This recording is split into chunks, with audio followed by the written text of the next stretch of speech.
Hi everyone, in today's video we're going to unbox our brand new reversing camera, install it and then show you how it works. So let's get into it. Okay, so the camera I've ordered is the Haloview MC7601. It's the wired version. I didn't want the wireless version, I just wanted it wired. I've just seen a few bad reviews, not necessarily with this product, but the other products being wireless, and I just didn't want to take the risk of installing something and having issues with it. So went with wired. What we've got here is it's got a 7-inch display, and this can contain up to 3 cameras. So let's open it, have a look and see what it looks like. So you can see the packaging is nice. Everything's just, even the user manual and the specifications have just been set in the box nicely. So we'll take those out. Right, and so here we have, first off, on the left hand side here, the nice big 7-inch monitor. That's a good size there, you can see. Nice big clear buttons. And there's even a grommet for installing through the dashboard, it looks like. Next we've got the screws falling out. The outdoor camera, it includes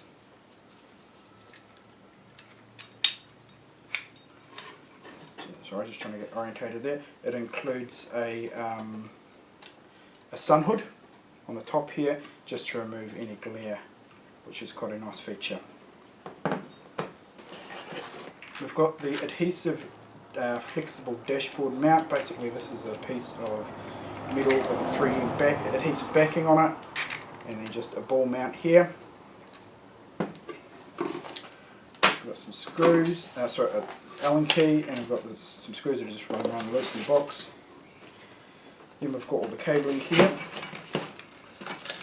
We've got a sun hood for the monitor. I ordered mine with a 10-metre cable for the camera because the van's quite large. Cigarette adapter. Here's all the actual gubbins of the cabling. It includes an inline fuse, which is nice. A metal bracket for the monitor. So you've got 2 options of mounting. You can either use the adhesive ball mount, or you can mount it using this bracket. I'm actually probably going to use this and make my own base. I don't really want to be using adhesives on the dash in case I want to move it. That's just not going to work for me. And in the bottom we've got just the screws for the monitor and for the bracket as well. So well packaged. Everything looks in really good condition, so I'm really happy with how it's all shipped. So let's get it installed.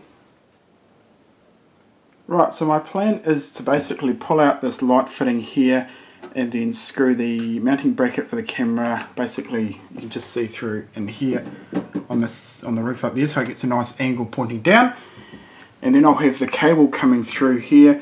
I'm going to get a 19mm hole saw, which I've measured against the size of the grommet for the camera cable, and that'll come through.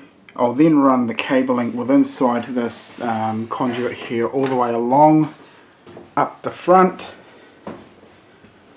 and then what we'll do is we'll go in through the head lining here and then down the A pillar.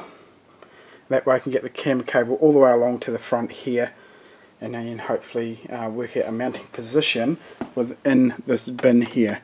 I'm going to make my own, it comes with a bracket which I'm going to use, but I'm going to make my own sort of base for that bracket to screw onto. So let's get started. Right, so to get this light out, basically flat bladed screwdriver in here, there's a little clip, push it, and then bang, they're out like that. Now the reason I want to access this is I want to put some silicone sealant on the inside of the screws once they've come through. So the cable is going to run through this hole with a grommet that almost sits perfectly, and I was going to put the bracket here, but I decided to mount it further down here just to give a better view. Yeah.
Now I'm just going to apply some white Sikaflex MS just around the screws before I do them up tight, just to help seal any holes.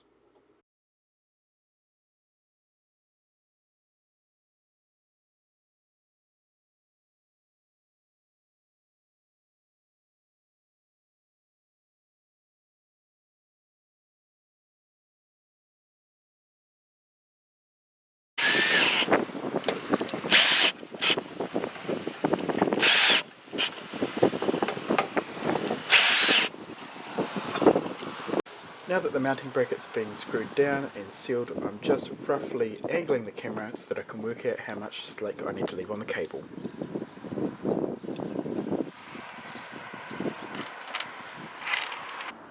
Right, so that's the cable come through. We've just done it, so it's drying at the moment. You can't really see much up there. See a little bit of silicone around there. Wait for that to dry, I'll put another layer on, and then the 4 screws in there. I'll wax some silicone around those on the inside as well. I've done it on the outside. So that's worked out pretty good. It keeps us in this channel, can come straight out basically and get into this capping along here.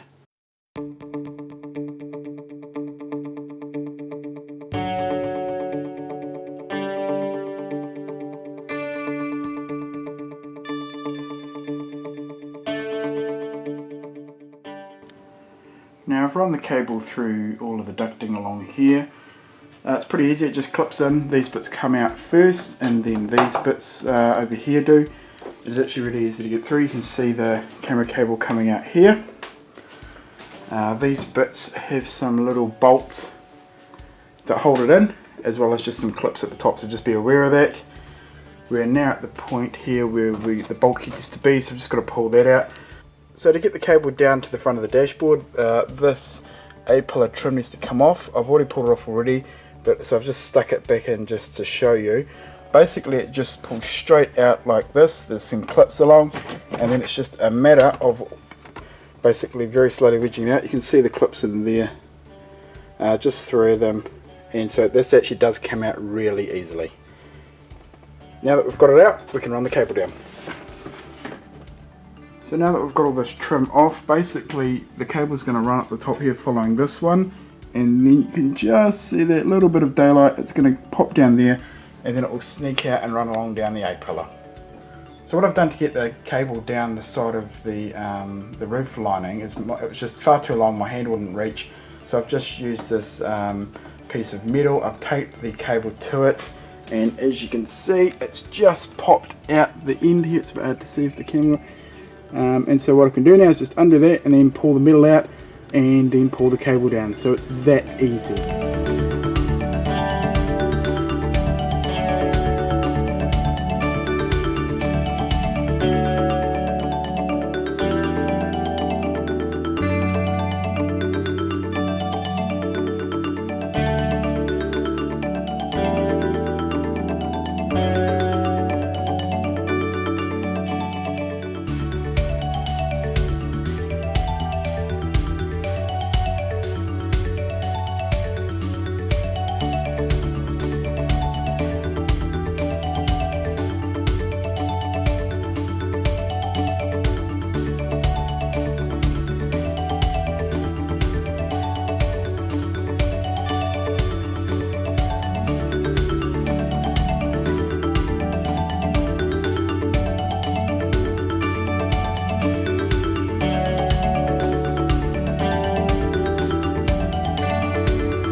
So finding an earth in the van was quite difficult, so what I ended up doing was just grinding back a bit of the paint and drilling a hole straight through it in the pillar here, and bang, this runs down and then all behind the gubbins there.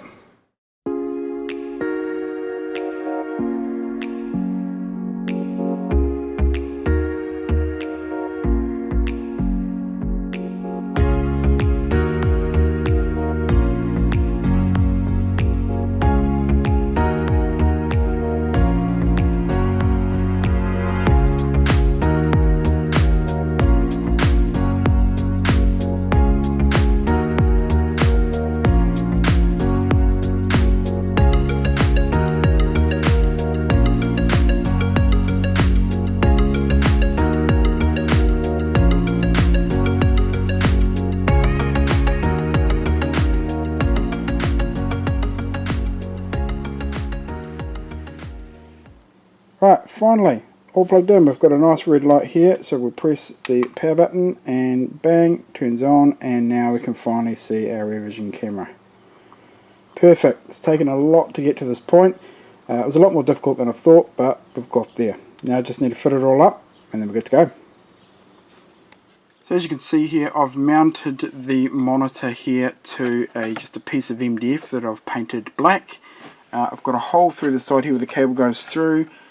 The way I came up with this piece of wood is I just removed the rubber mat, traced around it, cut out some MDF, and then there's just a hole drilled in the dashboard with the rubber grommet that comes with the camera, where it runs through. You can't really see it there. That means if I ever decide to sell the van and return it to how it was when I bought it, all I need to do is remove this and then put the rubber mat in, and you wouldn't even know that I've drilled a hole there. This method of installation for me worked really well. The monitor angle is just perfect for me while I'm driving, and so I'm really happy with how it's turned out. So I've got the reversing camera installed now. It took a wee bit longer than I expected, mainly due to the accessibility behind the dashboard and working out where I was going to run the ground from. But that's all installed now. The manual was pretty good. One thing it didn't point out, which actually what I thought was quite important, was what size fuse you needed. Thankfully it came with a 3-amp fuse, but it doesn't mention anywhere in the documentation that it uses a 3-amp fuse. So I thought that was quite important, that it should be in there. One other thing that I would like Haloview to have a look at is potentially the option for a dual camera. That way you can have one as a reversing camera and use one as a rear vision mirror. The reason being the sprinters, the back doors, basically it's quite wide in the middle where around the window frames, and so there is quite a bit of a black spot there, which means if a car is actually right behind you in a lane, it's actually very difficult to actually see it. So having two cameras, one that can use as a reversing, one that you can use as a rear vision camera, would be really helpful. I hope you enjoyed the video. If you've got any comments or questions, please leave them in the comments below, and don't forget to subscribe and give us a thumbs up. Thanks for watching.